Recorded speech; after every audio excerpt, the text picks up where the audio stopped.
Tonight, taking action. The Prime Minister pledges a Bushfire Royal Commission, millions to tackle trauma on the fire front and a promise to beat climate targets. Come on back. The South Coast open for business again and in desperate need of tourist dollars to rebuild.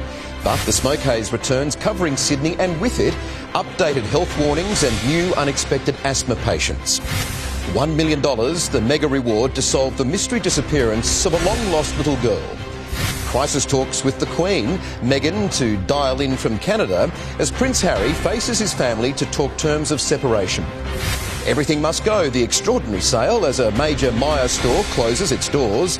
And cricket's biggest names unite in a special fundraiser for the Bushfire appeal. Live from our Sydney headquarters, this is 7 News with Michael Usher. Good evening. The Prime Minister has revealed plans for a royal commission into the bushfire crisis and announced a major financial investment in mental health for those impacted. That on a day where businesses on the South Coast urged tourists to return, while in Sydney the damaging smoke haze lingered, causing serious health concerns. But all eyes were on the PM and his bushfire game plan. Exhausted, emotional and fragile. It's just full on. Our volunteer firefighters bearing the brunt of the blazes. I've lost 7 houses. Taking its toll on the mental well-being of everyone affected. We must look at the potential for PTSD. Announcing a $76 million mental health support package, which includes free therapy sessions, the Prime Minister says his focus is on healing our communities. There are scars on our landscape and there are scars on our people, and scars you won't see. As he looks towards the next bushfire season, Scott Morrison concedes he should have called in the troops sooner, but says his powers were limited as the states control natural disaster response. That has taken us into some extreme constitutional territory. He wants to change that, which will require major reform to state and Commonwealth law, an issue to be examined in a royal commission. I think that is what would be necessary, and I'll be taking a proposal through Cabinet. Details of the royal commission will be discussed over the next few weeks. Labor welcomes the move but doesn't want it to hinder any action in the meantime. What we don't want is to hear in coming weeks and months, I can't answer that because it's been dealt with by the Royal Commission. The Royal Commission will also examine the changing climate and its impact to the severity of these bushfires. What the PM won't do is change the country's climate policy. The government has set its targets and we're going to look to meet and beat those targets. The only target for these fireys at the moment: save lives, save homes and beat the blazes. Jennifer Beshwati, 7 News. Well, this as tourism operators on the South Coast are pleading with holidaymakers to come back as the bushfire situation continues to improve. They say it's one simple way to help communities devastated by the disaster. It will be a massive job getting fire-affected parts of New South Wales back on their feet, and that includes tourism. Hotel rooms and caravan bays on the South Coast are going begging. Matt and Michelle Eichen manage the Kings Point retreat at Ulladulla. We're ready for you all to come back. We need you to come back and spend some money in the town. Millions of dollars were spent expanding the park last year. It was booked out till Australia Day, but occupancy is down to 20%. We're just hoping that they're all feeling safe enough and to come back. The RFS says it's safe for tourists to return to many of the towns and villages along the Shoalhaven and parts of the far south coast. The Ewing family from Sydney came down a few days ago and plan to stay for a month. There's just nobody around. It's so quiet, so it'll be great to see the people start to come back in. And do you think they should? Oh, definitely. The impact on tourism around Australia has gone global, with the US issuing a travel warning to its citizens to reconsider their plans. And when it gets to the point where people are cancelling visits to Ayers Rock, Uluru, because they're worried about fires there, we know the messaging isn't quite right. It's going to be a tough sell. One thing no one can do anything about is this smoke. It's having an impact not just on tourism, but people's health. And it may be a deal breaker for anyone thinking of travelling. And not everywhere is ready for tourists yet. In Bateman's Bay, people are still reliant on donated goods. These 3 trucks came from Canberra late yesterday, with people waiting hours to meet them. But the recovery bosses say please stop donating goods, give money instead. We're overwhelmed with physical goods. We don't need any more clothing. We don't need any more food. Jeff Parry, 7 News. Despite a little rain, the smoke haze returned to Sydney today, and with it came calls for more to be done to protect the vulnerable.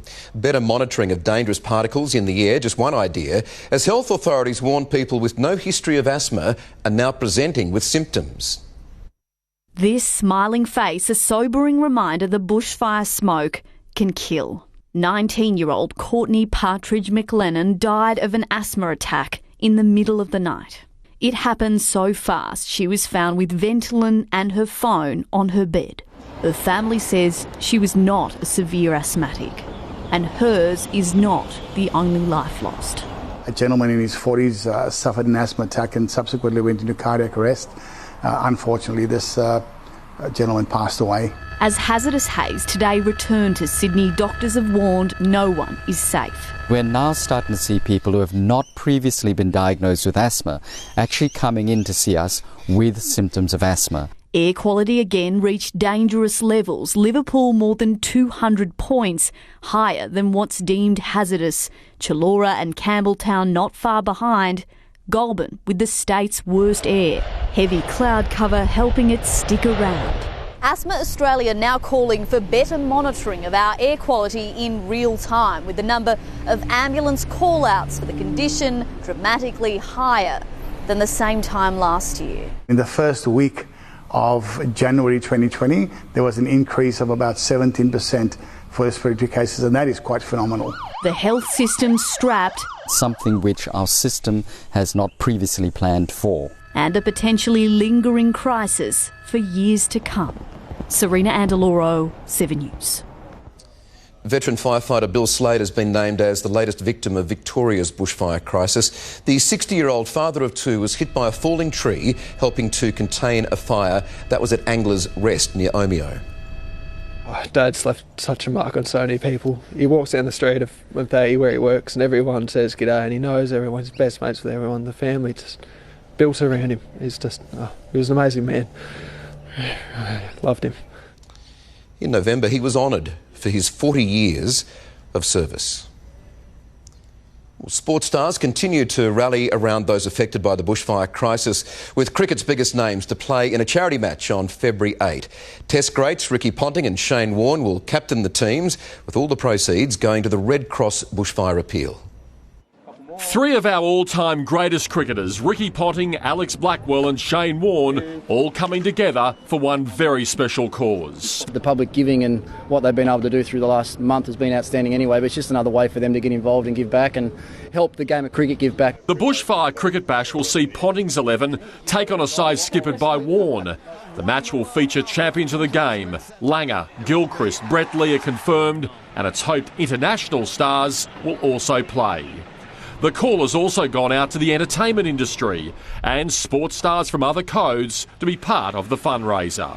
The images that we've all seen has touched people around the world, and everyone's just trying to do their bit. The game will be held as a lead into next month's Big Bash final at a venue yet to be confirmed. Saturday, February 8th has been earmarked as Cricket's Day of Giving, and a day for us to recognise the incredible and ongoing work of our volunteers.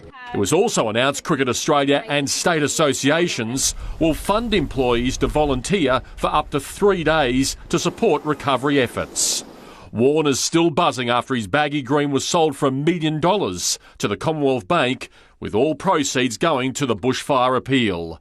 But he doesn't want a repeat of the MCC Bicentenary game at Lords. Brett Lee was bowling, so I walked out to bat with a few balls to go, and he decided to try and rip my off stump out and bowled a 150 km/h beam ball and broke my hand. Jim Wilson, 7 News. Well, 50 years after the disappearance of Wollongong toddler Cheryl Grimmer, police today posted a $1 million reward to catch her killer. Her family's still searching for answers and today returned to where she was last seen. 50 years, almost to the hour, since Cheryl Grimmer was abducted at Fairy Meadow Beach. Her brother's still desperate to know what happened to their bubbly, cheeky 3-year-old sister. I think we know who. I think I know how. I just need to know why now. Wearing royal blue as a tribute to Cheryl's swimming costume that day, family, friends, even strangers walked solemnly from the spot she's believed to be buried to the place she was kidnapped. A plaque was unveiled, a nice gesture, but small consolation for a family full of anguish. Give us a little bit of our life back. When you took Cheryl, you might as well have taken all of us. A recent breakthrough ended when the main suspect's confession was ruled inadmissible. And hopefully the DPP and the Attorney-General come to some way of getting this back in the court. Hoping to unearth new information, police today increased the reward to $1 million. There's people out there with a secret that they can come forward and we'll be able to act upon it. The $1 million reward is the last chance police and the family have of knowing exactly what happened to Cheryl half a century ago. Since she was taken from this Fairy Meadow toilet block, homicide detectives have simply run out of options, but her brothers still hold out hope. Yeah, we need justice, but it will come. Tom Saker, 7 News. Hundreds of people in Iran have vented their anger at their own government for shooting down a passenger plane and then lying about it for days. They chanted death to the dictator, Ayatollah Khomeini, as world leaders vow to get to the bottom of what happened. Our Eurobureau chief, Hugh Whitfield, reports from northern Iraq. In Tehran, a vigil for the victims on board Ukraine International Flight 752 becomes a protest. Anger at the regime, down with lies, our enemy is right here, they chant. Fueled by Iran's admission its own missiles brought down the passenger plane. 3 days on, a remarkable bout of contrition from the regime's military leaders.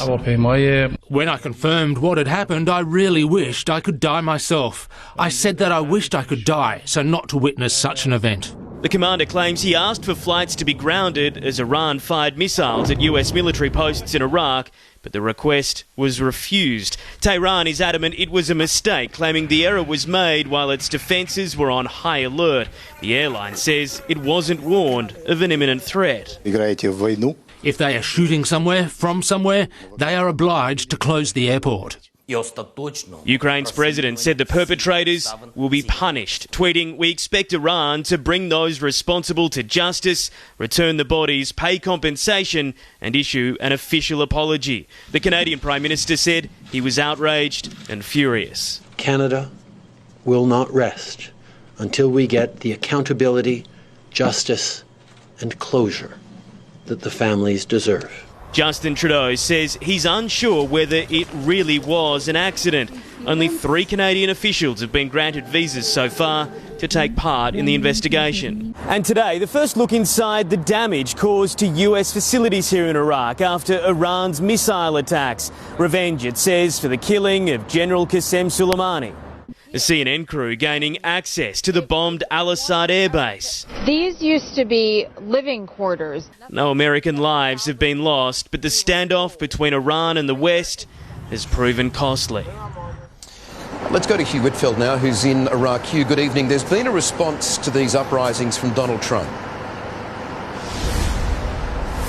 Michael, it seems the US president is seizing on the demonstrations to destabilise the regime. He sent a series of tweets in English and Farsi praising the protesters, saying he is inspired by their courage, calling on Iran to allow human rights groups to monitor the protests, saying the world is watching. In terms of the investigation, Ukraine now says the missile hit the plane underneath the cockpit, killing the pilots instantly, and there is now growing worldwide pressure to try and push Iran into a more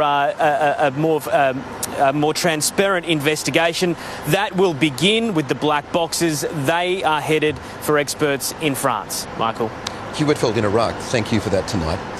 Well, as the Queen and Prince Harry prepare to hold crisis talks over his plan to step back from royal duties, intense speculation continues over how the Duke and Duchess of Sussex will support themselves. It comes as reports emerge Meghan has already signed a deal with Disney.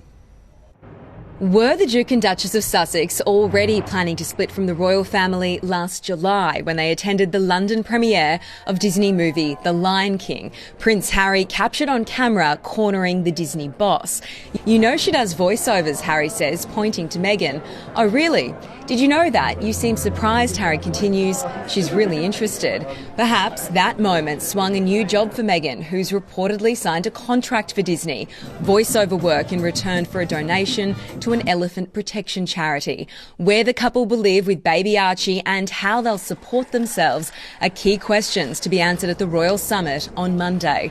Prince Charles and Prince William will also be at Sandringham, Meghan phoning in from Canada. The Queen said to have told royal advisers she wants something on the table within days. Quite obviously, the Queen has said she wants it done really fast, and that is because she doesn't want Harry to go off in a huff, I am sure. Harry has fought against the monarchy and fought against the media and his destiny for some years. Her Majesty still hoping the family can be reunited, like here at Sandringham, in happier times.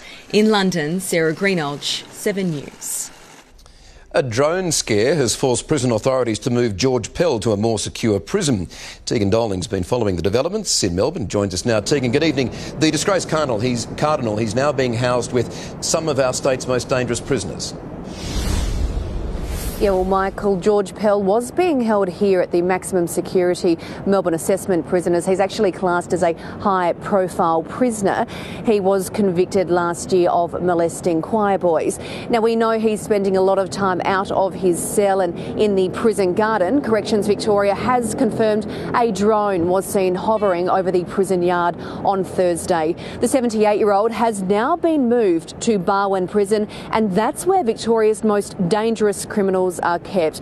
Now, Pell has always maintained his innocence, and he'll take his fight for freedom to the High Court later this year. Michael? All right, Tegan Doling reporting there. Thank you. A Mercedes was sent crashing into a brick wall after a collision in Sydney's southwest overnight. A driver and two passengers fled the scene before police arrived at Stony Creek Road in Beverly Hills. Two men have since been arrested. They're being questioned. The cause of the crash is under investigation. The Sydney Opera House lit up its sails last night in tribute to our selfless firefighters and volunteers. The display saw images of all the fireys as well as heartwarming notes of thanks shared by affected communities. The Opera House CEO says she hopes it sent a message of strength and hope to the people of Australia. Well, time now for a check on our weather. Good evening, David Brown. Yes, good evening to you too, Michael. Well, it's been a gloomy day. Light and patchy rain has been trying to wash out that bush smoke. It's been a cool to mild day overall. In fact, let's have a look at the temperature profile. You'll notice Penrith a little bit warmer. It cracked 23.8 degrees by late morning, 22.2 for the city centre. As we go to the radar, we've got this low cloud lingering over us, of course. To the north, got some showers and storms. Welcome storms are moving across northern parts of the state. In the medium term, our state is facing this. Look what happens. Scattered showers and storms starting to build from Wednesday right through to the end of the working week as pressure continues to fall right down through the interior, and it's dragging all this moisture in from the Tasman Sea, fueling these scattered showers and thunderstorms. As for the totals, well, the model paints the following. We're looking at totals through to, well, this time Friday, potentially up to 25 millimetres in our backyard. With rainfall like that, we'll start to see the grass green up rather quickly. A little bit less, though, in Parkes and Dubbo, around about 10 to 15 millimetres. And, of course, I'll have the working week weather top of the hour, Michael. Look forward to it, David. Thank you for that. Well, there's major transport work being done after dark, after the break. Sydney Station's facelift as it prepares for the metro. The dangers of celebrating wine o'clock, a new breast cancer warning, miracle survival, a bike rider's message after surviving this head-on horror. The mission to rescue a man left stranded after his cabin burned down. And soon in sport, we'll head to the MCG as the Sydney Sixers get set for tonight's top-of-the-table showdown.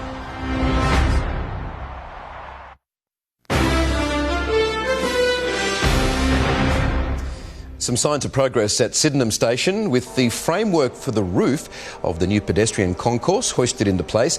The station's undergoing a major facelift to make room for the Sydney Metro. Commuters will continue to face disruptions at the station ahead of the first driverless trains, which aren't expected to run until 2024 at the earliest. An increasingly popular daily habit, especially among Aussie mums, is sparking a national health crisis. Fresh warnings show women who reach for a wine after a stressful day could be putting themselves at greater risk of breast cancer. For Jada Bennett-Cross, indulging in wine at the end of a long day spiralled into a serious addiction. I think there's so many expectations put on us, especially when we become mums. So it's going from adding in motherhood with working and all those sorts of things put together. So it just became a crutch. With potentially deadly health impacts, new research shows that drinking half a bottle of wine a day increases the risk of breast cancer by 6%, the equivalent of smoking 5 cigarettes. But doctors say regularly drinking any amount does impact cancer rates. Looking at the current information, it appears that even drinking 1 glass of alcohol a day is enough to start to increase your risk. It's just something to take the edge off. A government-funded app, Daybreak, has been developed to help combat the wine o'clock trend. 3/4 of those using the service are women and a third in their 40s. Some say wine should come with a warning label, much like cigarettes, raising awareness of the risks of routine home drinking. Jada hasn't turned to wine for 2 years. It's unbelievable. I've got time in the evenings. I wake up feeling amazing. I've got so much more patience with the kids too. Serena Andaloro, 7 News. Quite incredible vision's been released of a motorbike rider's near-death experience, hit by a speeding car that had crossed onto the wrong side of the road. Happened in April last year near Sheffield in England. The 35-year-old rider suffered a broken back, wrist and sternum in that accident. Now, he wanted the video released and says he was saved by his protective gear. The driver's been jailed for 16 months. This is the moment an Alaskan man was saved after surviving 20 days of sub-zero temperatures in a makeshift shelter. His cabin burnt down one night in December, taking most of his food with it. It was cold, right? I didn't have any socks in my boots, and I was just wearing pajamas at that point and a t-shirt. He survived on tinned pineapples, which he's allergic to, and other supplies that he managed to salvage. He's vowing to return, but will build 2 cabins this time. Well, it's shaping as a potential final, and the Sydney Sixers are hoping to curb Glenn Maxwell's brilliant form at the MCG tonight, and Jim Wilson's here to tell us all about it. Jim, good evening to you. G'day, Michael. Almost game on. I'll tell you what, it's going to be a huge game at the G tonight, Michael. Good evening again to you. Evening, everyone. A big crowd is expected for the Big Bash blockbuster tonight, with Sydney welcoming back captain Moses Enriquez. Soon in sport, former captain and 7 commentator Ricky Ponting joins us as Glenn Maxwell looks to put on another big show for the Melbourne Stars. Also ahead, a frustrating semi-final for Nick Kyrgios at the ATP Cup, while Alex de Minaur gives Rafa a scare, but Spain ends our campaign. The highlights very soon. And the Oiroos take a huge step towards qualifying for the Tokyo Olympics with victory over Thailand. And we believe the Latrell Mitchell soap opera, The Saga, is going to come to an end tomorrow. We'll have more details on Latrell's move to Redfern in South Sydney. All right, look forward to it, Jim. OK. Thank you. He's the former federal treasurer who's also been called the Trump whisperer. Next, Joe Hockey opens up about his time in the US as his ambassador role comes to an end. Back to Balmoral, the town firefighters say was abandoned in the bushfire crisis. A heartwarming scene, but now there's a warning against bottle-feeding koalas and the end of an era. Everything must go as an iconic Sydney store shuts up shop. That's next.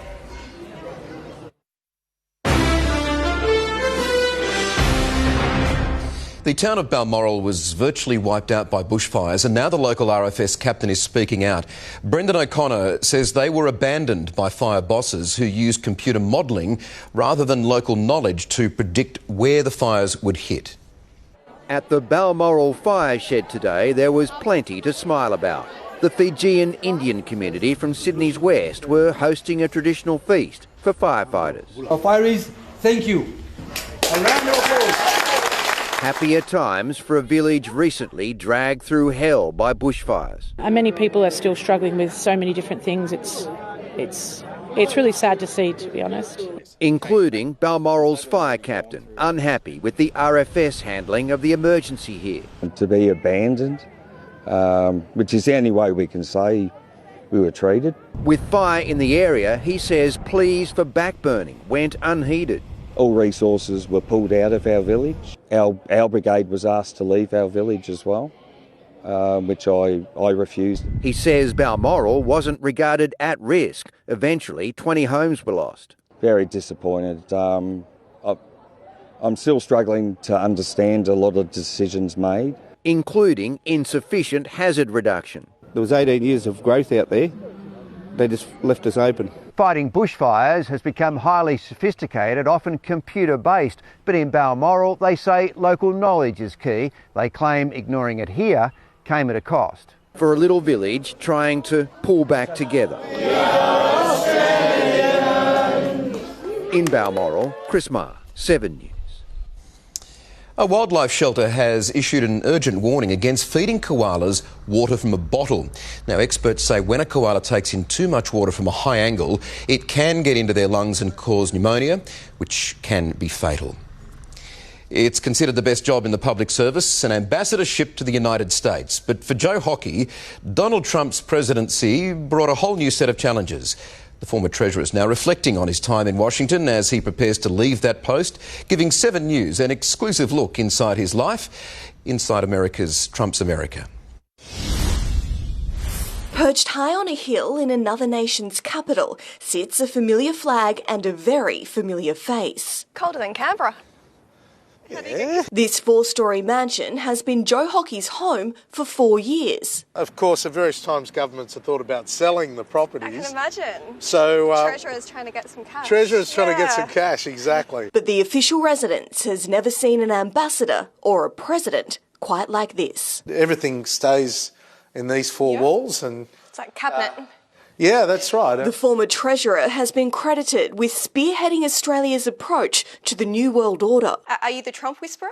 I don't really whisper to him. With the help of a few rounds of golf... Well, it's not my golf game that he's impressed with. He's seen the land down under exempt from crippling trade tariffs and visa restrictions. And everyone has an opinion on Donald Trump. But if you come to the table and say, look, on behalf of my country, let's work together. But now Joe Hockey's work here is done. There's time to move on, as there was from politics, even though I had some unfinished business. Unfinished business that literally followed him to the States. What's it like with Turnbull and now Morrison, who obviously took your job as Treasurer, when they fly over here and it's your job to be out there with a smile on your face, shaking their hand?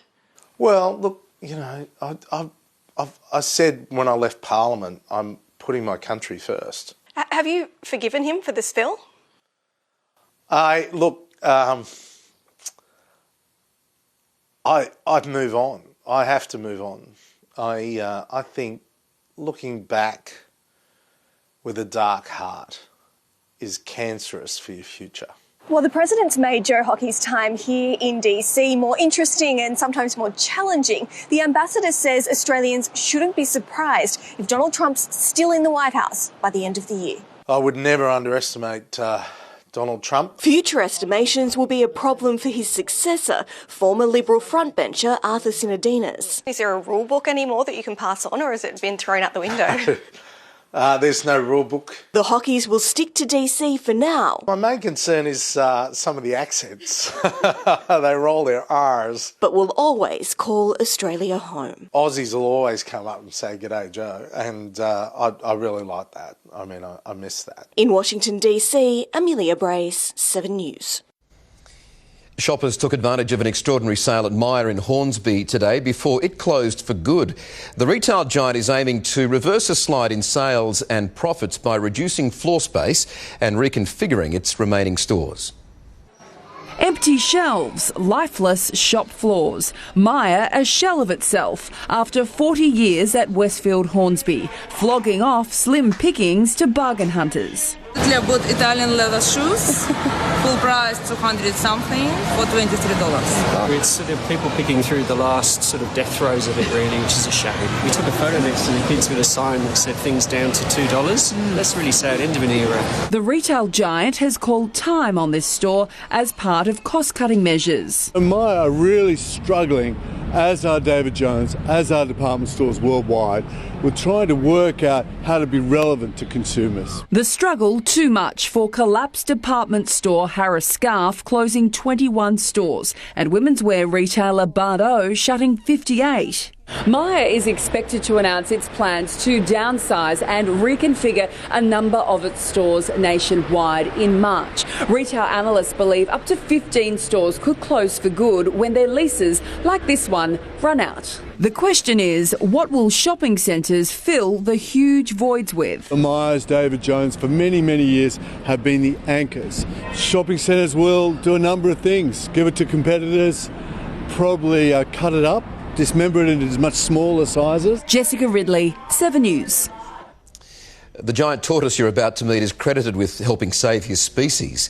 This is Diego, the proud 100-year-old with a legendary libido. For more than 50 years, he's been part of a special breeding program on the Galapagos Islands that's produced 2,000 tortoises. Rangers believe Diego's responsible for about 800 of them. Diego's now being retired to rejoin the population and many of his offspring. Australian surgeons are at the forefront of a new cancer fight after the break. How they're using aerosol chemotherapy to battle the disease. Angels in the air on board as the Defence Force comes to the rescue of isolated fire victims. The Battle of Bubbly, why the government's funding a fight over the name Prosecco. Dull and gloomy today, your week ahead soon.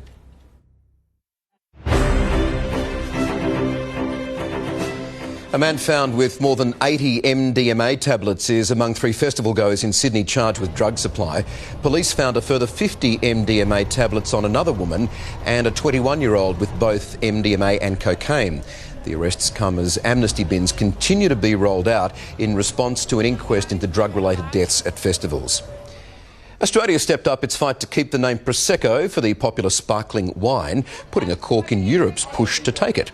The European Union wants the name barred as part of a trade deal. Today, the Morrison government poured $100,000 into the cause, funding a team of academics to mount a new defence. There's a new way to give some cancer patients chemotherapy without the harsh side effects. Cancer-fighting chemicals sprayed by aerosol onto the patient, shrinking tumours at the source. Traditional chemotherapy often comes with nasty side effects, with healthy, normal cells being attacked along with cancer cells. But a new treatment is showing promise for those suffering from bowel and stomach cancer. We spray in chemotherapy into the abdominal cavity where it can have a much more direct effect on the tumour that's in there. Each time we can see the tumour shrinking and starting to scar, so it's good to see on each treatment how it does have an effect. To administer the treatment, doctors perform a keyhole surgery and then use an aerosol to spray the chemotherapy into the cavity. The spray soaks into the tumours and slows their growth. It comes in as an aerosol that goes everywhere in the abdominal cavity. It generates a little fine particle which soaks into tumour cells a lot better than intravenous therapy. The treatment is currently being trialled at the Epworth Hospital and the Peter MacCallum Cancer Centre here in Melbourne, along with the Queen Elizabeth Hospital in Adelaide. It's hoped it will also be rolled out in Sydney soon. It's another way of delivering chemotherapy, and I think it's a really good option for those patients who don't have other palliative options available. Estelle Greeping, 7 News. The Australian Defence Force is playing a major role in the nation's bushfire response. Still to come, we're on board as their choppers make life-saving missions to cut off communities. Don't miss that story soon, here on 7 News. But first, Jim is back with sport. And Jim the Demon, he pushes the world number one. Yeah, he was very good, Michael. Coming up, Alex de Minaur takes a set off Rafa, but Spain survived to move into the final against Serbia. Also ahead, the Aussies in India, and hoping that winning form over our summer continues in the one-day series. Plus, rewriting the record books, Liverpool continues its dominance in the EPL. That's next.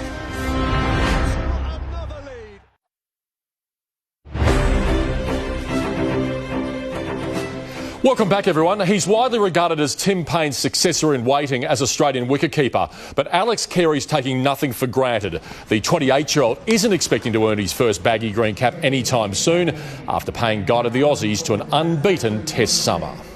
Not too fazed by the external pressure of when and if. I don't look too far ahead, and I guess with my previous experiences with football, you know, things can change pretty quickly.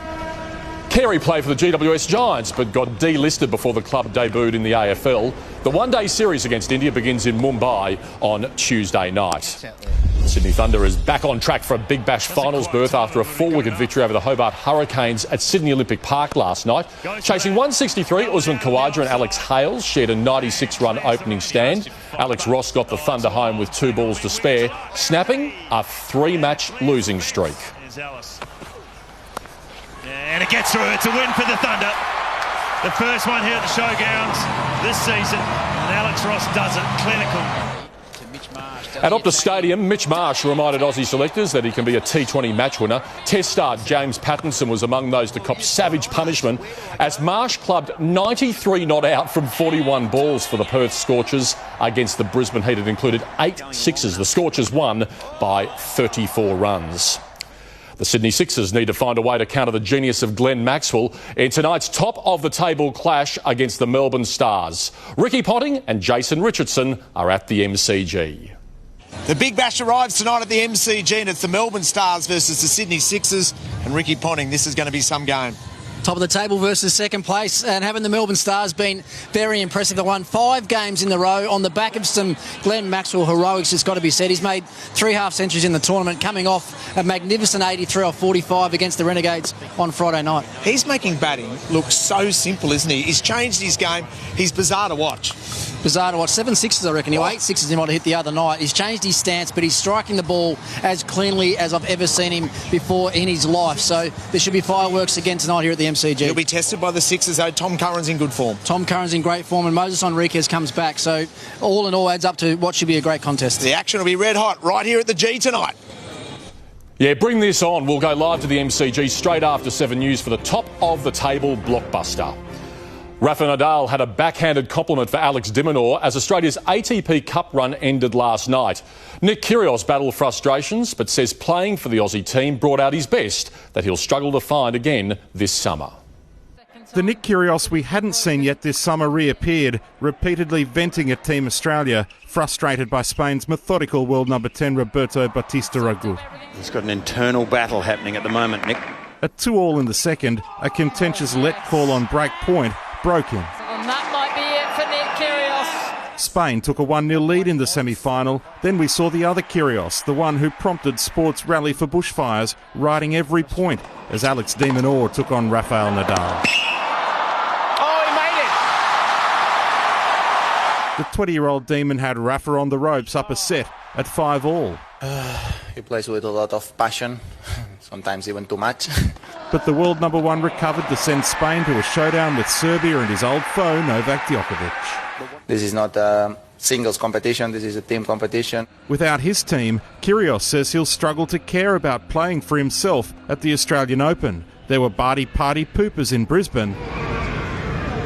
After a brief interruption, Ash Barty and Kiki Bertens had match point in the doubles final, but they lost to Shea Su Wei and Barbara Stritzova.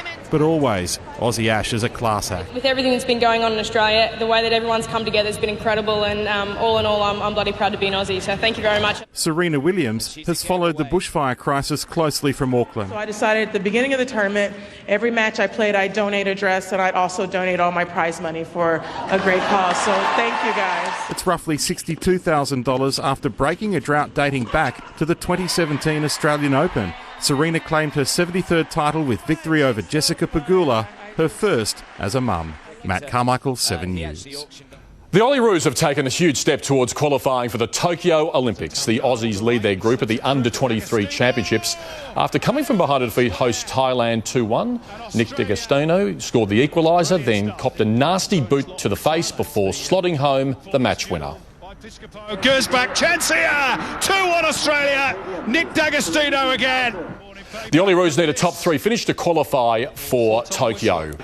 Liverpool continue to rewrite the Premier League record books as they charge towards their first title in 3 decades. The Reds have 61 points from 21 games, the best ever start to a season in European football after downing a wasteful Tottenham 1-0. Side wide from in front of goal, but somehow they miss again. Manchester United hammered Norwich 4-0 at Old Trafford, and there was nothing Socceroos keeper Matt Ryan could do about this piece of magic from Everton's Rich Allison. Brighton lost 1-0. Kings coach Will Weaver shut down queries about wear and tear on Andrew Bogut after Sydney ended the Cairns Taipans 5-game winning streak at Kudos Bank Arena last night. The 35-year-old Bogut was held to 6 points in 19 minutes. I don't think he's struggling. If anything, I've seen more examples lately of him looking like 27-year-old Bogues. 5 Kings scored in double figures in the 92-83 win that maintained their ladder lead. Aussie NBA stars Ben Simmons, Jonah Bolden and Ryan Brockhoff have asked American fans to dig deep to support bushfire victims here. We're here tonight basically to raise awareness. We feel it is our duty to do so. We're asking you today if you could donate. Any little thing helps. Thank you very much. Absolutely fantastic. The Aussie stars playing in the NBA have already pledged more than $1 million towards the bushfire appeal. On the court, Simmons' Philadelphia 76ers went down to the Dallas Mavericks, 109-91. Well done to all of our athletes, to all the sporting codes, including the cricketers today with that charity match on February 8. Latrell Mitchell, OK. We reported this more than a week ago that he was going to Redfern and to South Sydney. Tomorrow we should have confirmation of a 2-year deal for Latrell, and he should be at training either tomorrow or on Tuesday. Good for him and the club, Jim? Oh, he's a superstar player. I mean, he's a great player. And under Wayne Bennett, anything's possible. But I think everyone is just happy that there'll be completion and resolution because it could have been handled a lot better. It's taken a while. Absolutely. Good on you, Jim. Thank you for that. Thank you, Michael. Well, the remarkable role played by our Defence Forces during the bushfire crisis is continuing. Australian troops in helicopters from Singapore delivering vital supplies to isolated communities. They thought they'd been forgotten. Until this Chinook, all the way from Singapore, landed in their backyard. Awesome. Actually, it's an awesome sight. Part of the international relief effort, loaded with Australian Defence Force personnel, delivering desperately needed supplies donated to the Red Cross and packed by volunteers. These visits are all about delivering supplies, but also hope. And to simply ask people if they're okay. Another short flight, another 2 families in need. They lived without electricity for 11 days. This is the first outside contact they've had, and that lit up their faces.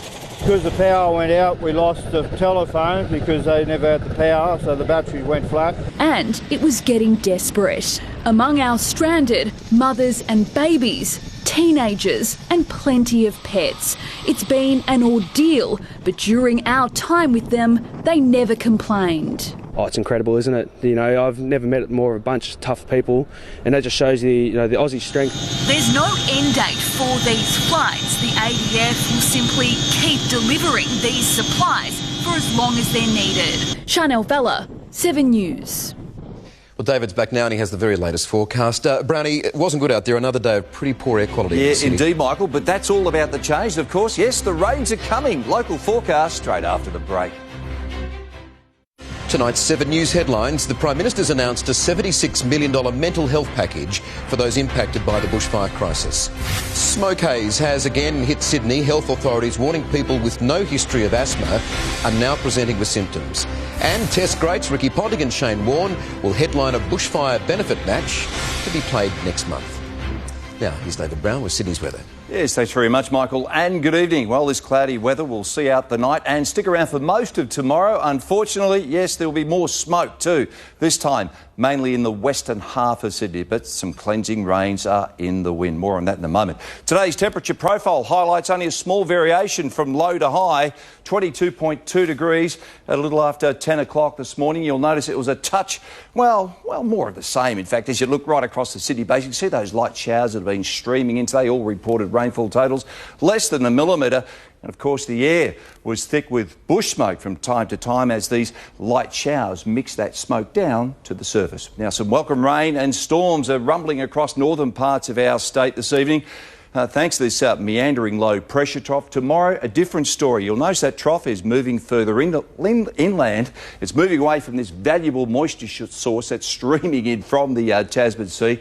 The result is we'll just see some drizzle patches, mainly along the coastal fringe. But look, we've got a turning point unfolding as we go to our forecast. Look at this. Rainfall totals start to build from Wednesday. We're looking at totals, 7-day totals. The reason this is happening is because pressure's starting to fall down through the eastern seaboard. That will happen Wednesday, Thursday and Friday. And the numbers start to build up. 25 to 50 millimetres is likely within this vast green zone that affects large parts of our state, including the metro area. So yes, things will start to green up rather quickly. Interstate tomorrow, Melbourne, warmer conditions, a little bit of smoke haze from time to time. A top around 31 degrees. Clear skies expected in Brisbane, forecast high of around 29 degrees. Back home, more smoke, of course, expected through the eastern corridor, also about the western slopes of the Great Dividing Range. It'll be a dry and sunny day inland, just some drizzle patches affecting parts of the central and northern coast. Of course, that includes our neck of the woods. Cloudy tomorrow, with that smoke haze lingering in the west. Temperatures, well, a degree or two higher than today at best. 27 possible at places like Penrith and Richmond. Coastal waters, slight seas, easterlies running at around about 10 to 15 knots for the city.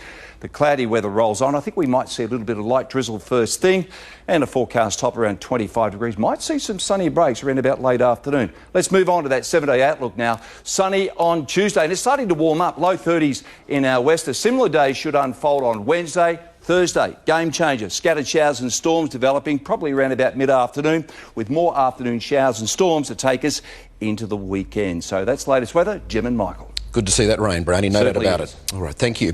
Well, that is 7 News for this Sunday. We'll have updates for you throughout the evening, and Sunrise, of course, is from 5:30 tomorrow.